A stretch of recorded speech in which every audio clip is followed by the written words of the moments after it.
தமிழகத்தில் முழு அடைப்பு போராட்டம் நடைபெறுவதால் முன்னெச்சரிக்கை நடவடிக்கையாக கர்நாடகாவிலிருந்து தமிழகத்திற்கு இயக்கப்படும் பேருந்துகள் நிறுத்தி வைக்கப்பட்டுள்ளன. இதுகுறித்து சென்னை கோயம்பேடு மத்திய பேருந்து நிலையத்திலிருந்து நமது செய்தியாளர் விக்னேஷ் அளித்த கூடுதல் தகவல்களை இப்போது பார்க்கலாம். காவிரியிலிருந்து தமிழகத்திற்கு தண்ணீர் திறந்துவிட மறுக்கும் கர்நாடக அரசை கண்டித்து தமிழகம் முழுவதும் விவசாயிகள் சங்க ஒருங்கிணைப்பு குழு சார்பில் தமிழகம் முழுவதும் சாலை மறியல், ரயில் மறியல் மற்றும் கடையடைப்பு உள்ளிட்ட பல்வேறு கட்ட போராட்டங்கள் நடைபெற்று வருகின்றன. அதன் எதிரொலியாக தமிழகத்திலிருந்து கர்நாடகா நோக்கி செல்லக்கூடிய பேருந்துகளும், கர்நாடகாவிலிருந்து தமிழகத்தை நோக்கி வரக்கூடிய பேருந்துகளும் அதன் எல்லைப் பகுதியிலேயே நிறுத்தி வைக்கப்பட்டுள்ளன. மேலும் தமிழகத்தில் இருந்து கர்நாடகாவிற்கு சுமார் 400க்கும் மேற்பட்ட பேருந்துகள் இயக்கப்படுகின்றன. இந்த பேருந்துகள் எதுவும் இன்று காலை 6 மணி முதல் இயங்கவில்லை. மேலும் சென்னை கோயம்பேடு பேருந்து நிலையத்தில் இயங்கக்கூடிய 52 பேருந்துகளும் பேருந்து நிலையத்திலேயே நிறுத்தி வைக்கப்பட்டுள்ளன.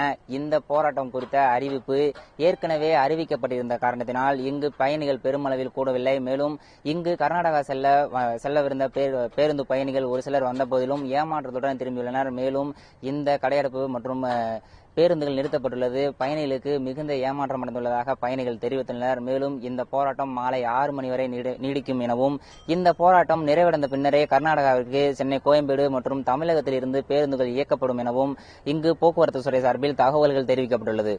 ஒளிப்பதிவாளர் அசோக்குடன் விக்னேஷ், நியூஸ் 7 தமிழ், சென்னை.